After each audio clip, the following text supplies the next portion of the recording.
Hair transplant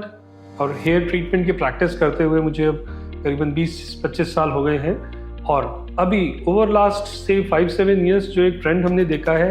कि बहुत सारे पेशेंट्स हमारे पास आते हैं जो ओवरसीज़ क्लिनिक्स में, जहाँ पे एक दिन में 10-10, 20-20 हेयर ट्रांसप्लांट्स होते हैं, वो हेयर ट्रांसप्लांट करवा चुके हैं वहाँ पे और अब वो आते हैं प्रॉब्लम लेके कि जो उनका हेयर ट्रांसप्लांट है वो नेचुरल नहीं लगता है और उन्हें रिवाइज कराना है, हेयर ट्रांसप्लांट रिपेयर कराना है वो हेयर ट्रांसप्लांट जो उन्होंने ओवरसीज़ क्लिनिक्स में करवाया था। और बेसिक रीज़न उस समय जो उनका था करवाने का, वो सबसे इम्पॉर्टेंट जो रीज़न बताते हैं पेशेंट्स की कॉस्ट, कि उन्हें वो वहाँ पे सस्ता पड़ रहा था, प्लस साथ में बहुत सारी फैसिलिटीज़ दे रहे थे, जिसकी वजह से वो अट्रैक्ट हुए और वो जा कर के हेयर ट्रांसप्लांट वहाँ से करवा के आए। लेकिन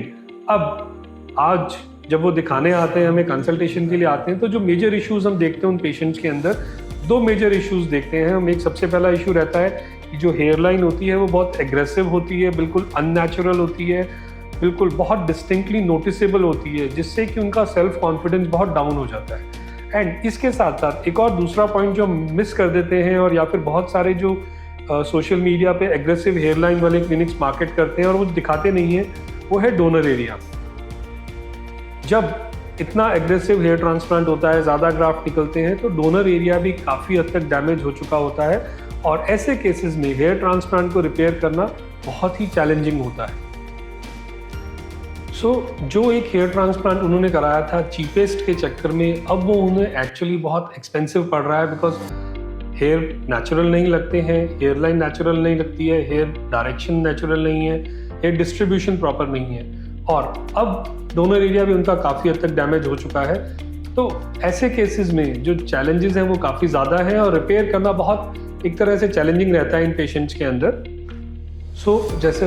ये पेशेंट है, इनका हेयर ट्रांसप्लांट जब हमने रिवाइज किया था, तो हमारे लिए सबसे ज़रूरी ये था कि हमारा मतलब एक तरह से जो डैमेज हो चुका ऑलरेडी, उस डैमेज को भी कंट्रोल करना है और पेशेंट को नेचुरल लुक देना है, सो दैट वो एक सेल्फ कॉन्फिडेंस वापस अचीव कर सके।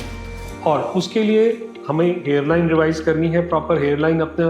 नेचुरल लेवल पे लेके आनी है, हेयर लाइन का जो शेप है वो नेचुरल बनाना है। उसके साथ साथ हेयर जो हम एक्सट्रैक्ट करेंगे वो सेफ लिमिट में एक्सट्रैक्ट करने हैं डोनर एरिया से, एंड अलॉन्ग विद दैट जो डिस्ट्रीब्यूशन, डेंसिटी और डायरेक्शन है हेयर का, वो भी बिल्कुल नेचुरल रखना है, जिससे कि रिजल्ट्स बिल्कुल नेचुरल आए।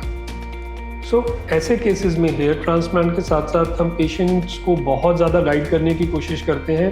कि डोनर एरिया लिमिटेड होता है। हेयर ट्रांसप्लांट जब आप एक बार भी कराएं तो बहुत केयरफुली कराएं, because the first time is the best time. And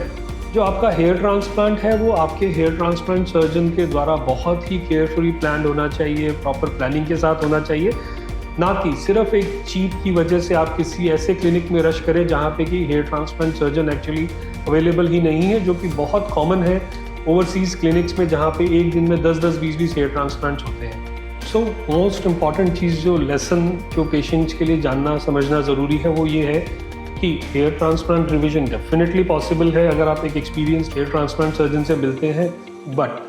prevention is always better. अगर आप अपना पहला हेयर ट्रांसप्लांट ही प्रॉपर रिसर्च के बाद कराएंगे, अपने डॉक्टर से मिलकर कराएंगे, प्रॉपर प्लानिंग के साथ कराएंगे, तो रिवीजन की ज़रूरत ही नहीं पड़ेगी और आप डेफिनेटली बहुत बेटर फील करेंगे सेल्फ कॉन्फिडेंस और सेल्फ एस्टीम वाइज।